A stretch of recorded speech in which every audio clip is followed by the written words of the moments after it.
Hello everyone, it's Viswanathan Anand's birthday today, and I thought it'd be a nice idea to commemorate this occasion by showing a very nice gem played between him and the mad titan Vassily Ivanchuk. It's a game from 1988, it was played in the Reggio Emilia tournament in Italy, which is the Torneo di Capodanno in Italy. It means the end of the year tournament, and it's a tournament that has been played since 1958. Enrico Paoli started this tradition, Italian grandmaster, and ever since then it's been played once a year. And it really, when they got a lot of sponsors, it became a bigger and bigger tournament. And then the biggest one was in the 1991 to 1992 Reggio Emilia tournament, where it was actually Viswanathan Anand who won the tournament ahead of Garry Kasparov, Anatoly Karpov, and Vassily Ivanchuk, who were really insane players in those days. Yeah, you remember, perhaps you remember, those of you who have been subscribed to this channel for some time, we've covered the 1991 Linares series by Vassily Ivanchuk, where Vassily Ivanchuk won that tournament a whole point ahead of Garry Kasparov. But this game today, Anand celebrates his 49th birthday, so not yet a 50. And here you can see he tweeted a nice tweet about this, as everyone congratulated him, and there he showed some a nice drawing and a cake, or maybe it's two cakes. I think it's a one cake, but from different perspectives. So very nice, and like I said, it's from 1988. Both Anand and Ivanchuk are 19 years old here. And they are of the same age. Only Anand's birthday is today, and Ivanchuk's birthday was in March. So Ivanchuk is a bit older, but definitely a rivalry that has lasted for a lifetime. And it's really an insane game. It's not the shortest game Anand played in the Petrov defense, but it's a very nice one. So without further ado, let's check out this very nice game. Like we said, it is the Petrov. Ivanchuk opens with e4. We have e5, knight to f3, and knight to f6. Sorry about that. Knight captures on e5, so the classical variation of the Petrov defense. d6, knight to f3, we have knight captures on e4, d4, and d5. So this is still the classical variation, and it's very interesting. The classical variation lasts for a very long time. We have bishop to d3, bishop to e7, castles. This is all standard book theory of the Petrov. Knight to c6, rook to e1, bishop to g4, developing the light square bishop, c3 now, f5 here, and here queen to b3. While Ivanchuk's queen is on d1, you never want to capture here and allow something like f captures. Then you've created a very strong pawn on e4. Also, you created a semi-open f file. You can't move the knight. Maybe you want to attack this knight, but the knight is pinned. So first you have to move the queen. Queen to b3 by Ivanchuk. This comes with an attack against the b7 pawn. But now queen to d6. And now you don't want to capture on b7. If you capture, queen captures on b7, then rook here, queen here, and then first the bishop captures on f3. G captures, and it will be a very hard position to play for white. After queen to g6, black will create a very strong attack. Now to defend the f2 pawn, you have to go to f1, and then it will be just a very unpleasant game for white. But okay, that of course is still part of theory, so no one really captures the b7 pawn. But now comes knight f to d2, going after this knight, and as the queen is no longer on d1, so the knight is no longer pinned. But you never want to capture this knight. That's not the point. You never want to allow f captures on e4. The idea is here to play f3 and force Anand to capture on d2. That's the idea. And okay, we have queenside castle by Anand, and now comes f3. And now it seems that that Anand is forced to capture.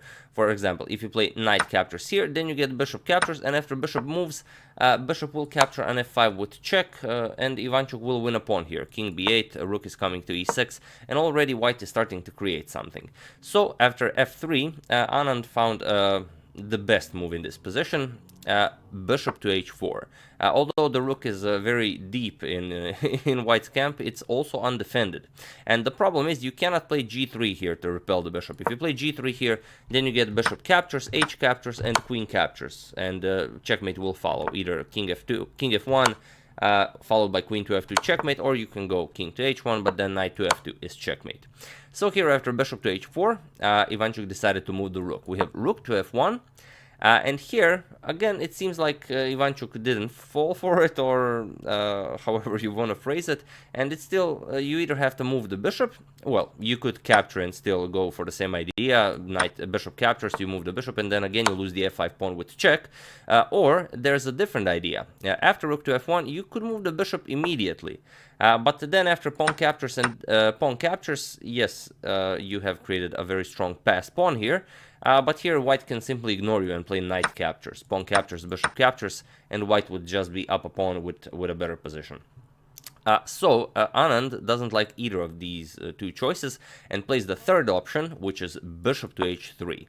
And now it's a very interesting position. Ivanchuk has a lot of options here. He can capture on h3, he can capture on e4, but none of those work. If you capture on h3, queen to g6 will be very deadly. Queen g6 check, king has to move, the knight is covering f2, you have to go to h1, and now comes knight to f2 check. You have to capture the knight, rook captures, bishop captures, the threat is now queen to g1 checkmate, and after queen to d1, rook h to e8, and there is no defense against this rook coming to e1.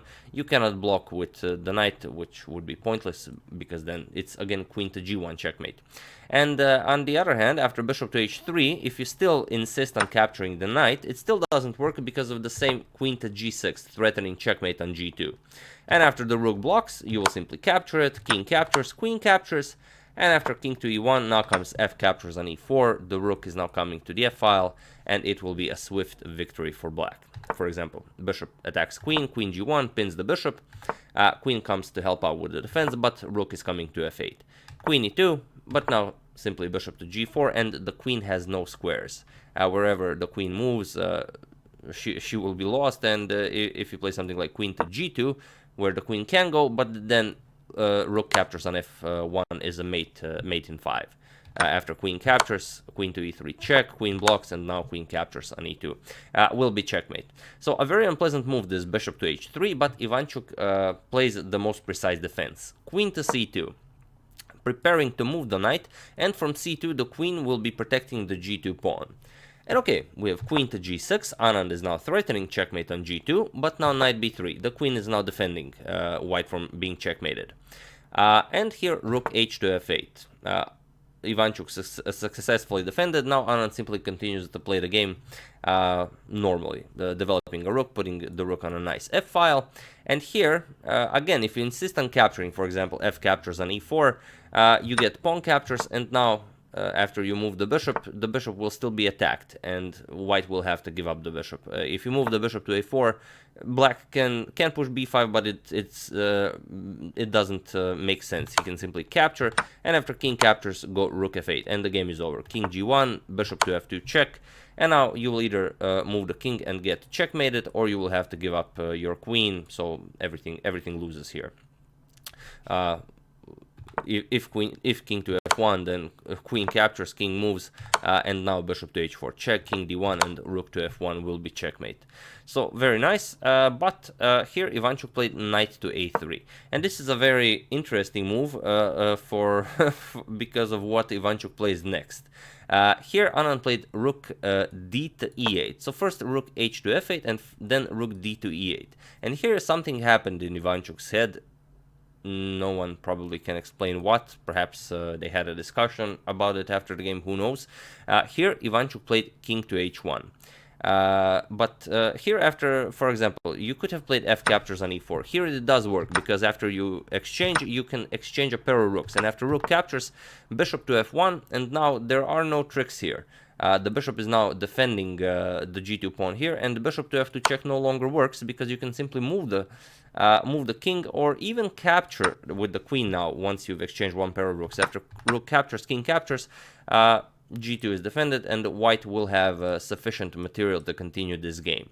On the other hand, you could also simply continue with bishop to f4, continue developing, and still black has no real way of forcing matters here. But Ivanchuk played king to h1, and this is a move that loses the game on the spot. But feel free to pause the video here and win this very nice game for Anand's 49th birthday. So, for those of you who were able to do it, congratulations. You are an excellent exploiter of Ivanchuk's mistakes. And for those of you who just want to enjoy the show, knight to f2 check. Seems like a move you would play, but you also have to find the next move. Of course, if you move the king, then the queen captures and g2 will be checkmate.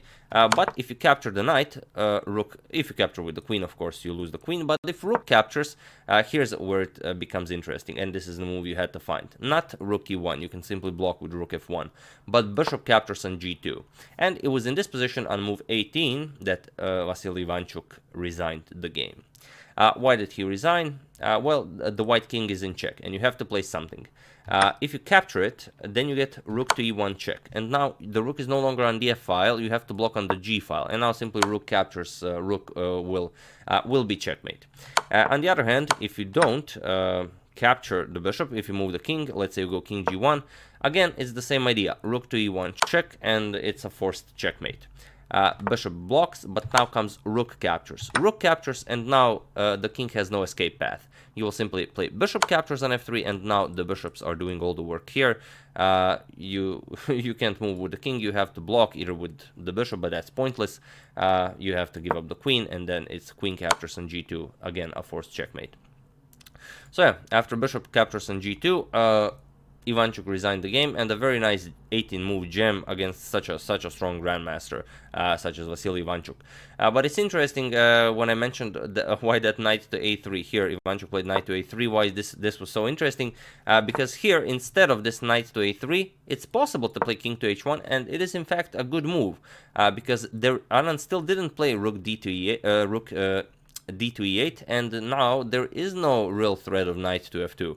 So here king to h1 would have been a good move, but here something happened in Ivanchuk's head. He played first knight to a3, and then after Anand played it, he just thought, okay, Anand is simply putting a rook on a better file, I'll continue with my plan, which was king to h1. Here he played king to h1, and the game is over.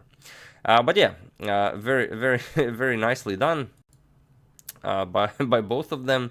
And yeah, I do hope you enjoyed this game for Anand's birthday. And let me know if you enjoyed the Alpha Zero versus Stockfish games from the new match, if you have. And if you would like to see more of them, do share in the comments. And well, you should always let me know either in the comments or by liking the video. That's how I know if you like the content or if you don't like the content, or if you don't like it, just dislike it. That's basically all I need to know whether you're enjoying it or not. So yeah, I would like to thank Mario Encinosa, James Kokoros, William Jones, Arthur Clay, and Anton Lager for a contribution to my channel. Thank you a lot, I really appreciate it. As usual, you can check 2 of my previous videos here. Thank you all for watching, and I will see you soon, most likely with a game from the London Chess Classic, where Fabiano Caruana has his chance today against Hikaru Nakamura to overtake Magnus Carlsen in the #1 spot in ratings, but only in the live ratings, not for real. But first you have to overtake him in live ratings, only then can you do it for real. But yeah, thank you all for watching, and I will see you soon.